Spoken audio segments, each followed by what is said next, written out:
చాలే, మళ్ళీ ఎక్కువైతే మోషన్స్ అవుతాయి భయం. కొంచెం పసుపు కొంచెం చాలు, లిటిల్ బిట్. అంతే వేసేసి ఇప్పుడు అందులో ఈ మ్యాంగో ముక్కలు వేసేయి అదే అయిపోద్ది అంతా.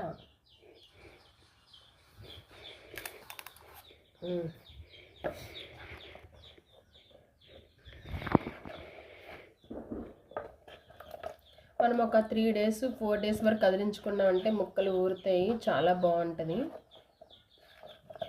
మీకెవరికైనా చేయాలనిపిస్తే చేయొచ్చు. ఇదేం పెద్ద ప్రాసెస్ కాదు, మేము ఏదో పెద్ద వంటకం వండుతున్నట్టు ఫీల్ అయిపోతున్నాం కదా.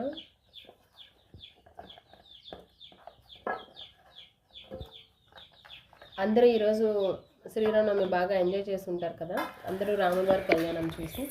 సో ఇక్కడ ఇంకా వాటర్ సరిపోయింది. వాటర్ మనం చేతిలో పెట్టకుండానే ఏదైనా గరిటె పెట్టుకొని నీట్గా చేస్తూ ఉంటే బాగుంటుంది. ఇంతే, మొక్కలు ఊరిన తర్వాత మళ్ళీ మీకు వీడియో చేసి పెడతాము.